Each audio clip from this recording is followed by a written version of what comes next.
We interrupt what you're watching right now to bring you this exciting story. ये बड़ी खबर उन जिलों के लिए थोड़ी राहत भरी हो सकती है जिन जिलों में कोरोना का कोई नया हॉटस्पॉट नहीं मिलेगा। जी हाँ, जिस जिले में कोरोना का कोई नया केस नहीं मिलेगा, वहां पर 20 अप्रैल के बाद सशर्त रियायत दिए जाने पर विचार किया जा रहा है। ये बातें आज गाजीपुर में ADG law and order Varanasi मंडल ब्रिजभूषण ने हॉटस्पॉट इलाकों के सघन निरीक्षण के दौरान कही। जैसा कि आप सभी को पता है कि कोरोना संक्रमण न फैले, इसके चलते लॉकडाउन अगले 3 मई तक के लिए लागू कर दिया गया है और इक्का दुक्का जगहों की बातें छोड़ दे तो लोग अपने घरों में रहकर लॉकडाउन नियमों का पालन भी कर रहे हैं। ऐसे में ADG law and order Brajbhushan Ghazipur आए और उन्होंने इस दौरान ग्रामीण क्षेत्र के 4 और शहरी क्षेत्र के 2 हॉटस्पॉट का निरीक्षण किया। इस दौरान गाजीपुर के डीएम ओम प्रकाश आर्य और एसपी डॉक्टर ओम प्रकाश सिंह के साथ स्वास्थ्य विभाग के अधिकारी भी मौजूद रहे।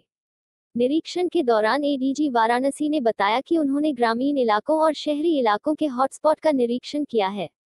साथ ही कंट्रोल रूम में आ रही शिकायतों को भी देखा और यह जानकर हर्ष हुआ कि लोगों की समस्याओं का प्राथमिकताओं के आधार पर निराकरण किया जा रहा है। आइए सुनते हैं एडीजी ब्रजभूषण ने पत्रकारों से क्या कहा। जैसा आप लोग जानते हैं कि लॉकडाउन चल रहा है, सेकंड फेज चल रहा है लॉकडाउन का। मैंने आकर के क्षेत्र का भ्रमण किया, रास्ते मैंने देहात को भी देखा, सिटी के 2 हॉटस्पॉट को भी देखा है, कंट्रोल रूम को भी देखा। कंट्रोल रूम में मैंने जो कंप्लेन आ रही थी, विभिन्न विभागों में कंप्लेन आती हैं, शिकायतें किसी को राशन नहीं मिला है, पानी नहीं मिला है, तो हमने कुछ क्रॉस चेक भी कराई थी। तो अच्छा लगा कि जो शिकायतें आई थी उनको जो समस्याएँ थी, जैसे कितनी राशन की डिमांड थी तो उसको राशन मिला।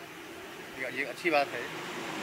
इस जो शिकायतें उनका अनुपालन किया जा रहा है, जो नीड है उनकी जो नीड है उनको पूरा किया जा रहा है। प्लस हॉटस्पॉट में पूरा देखा, जो पूरा इसमें आदेश है कि किसी हॉटस्पॉट्स में कोई दुकान नहीं खुलेगी, कोई मूवमेंट नहीं होगा, डोर टू डोर सप्लाई होगी। तो ये पूरा यहाँ पालन किया जा रहा है। शहर में भी देखा तो मोरलेस अच्छा पालन हो रहा है। तो एक चीज़ है जो मैं आपसे कहना चाहूँगा, आपके माध्यम से पब्लिक को पहुँचाना चाहूँगा, इसमें हर व्यक्ति की भूमिका महत्वपूर्ण है। जब तक हर व्यक्ति सहयोग नहीं करेगा, पूर्ण सफलता नहीं मिल पाएगी।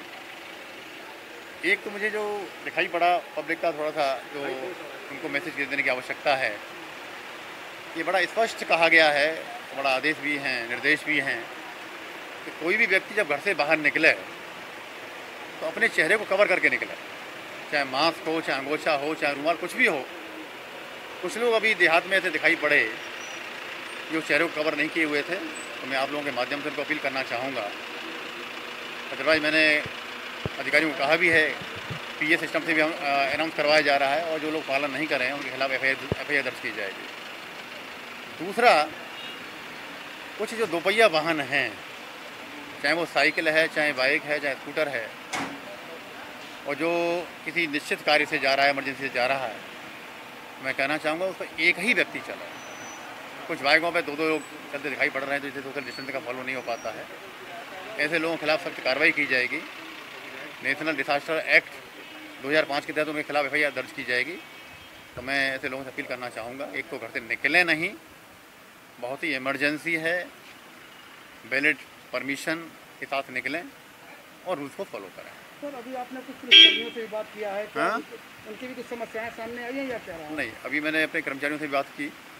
एक तो हमने ये पूरे जोन में करा दिया है कि गर्मी का मौसम चल रहा था, 8-8 घंटे की ड्यूटी करा रहे हैं और उनको हम लोगों ने जो बेसिक आवश्यकता हैं, 2-3 मास्क हैं उनको प्रोवाइड कर दिए गए हैं, सैनिटाइज़र उनको दिए गए हैं। हमने चेक भी किया तो उनका सैनिटाइज़र भी था, मास्क भी उनके पास में था।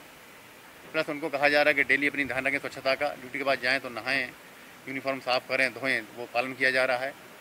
गर्मी के मौसम में पानी की आवश्यकता होती है, तो आप यहाँ स्वयं भी देख रहे हैं कि काफ़ी संख्या में विकेट पर पानी की बोतलें रखवाई गई हैं पीने के लिए।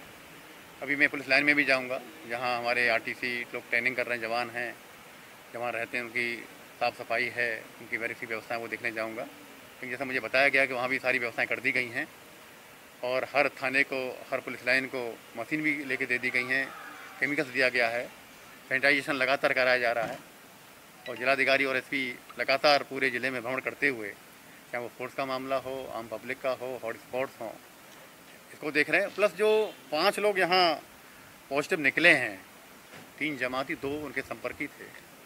उनके जितने भी संभावित कॉन्टैक्ट थे उन सबको भी चिन्हित किया गया है और उनको चिन्हित करके उनको क्वारंटाइन कराया गया है।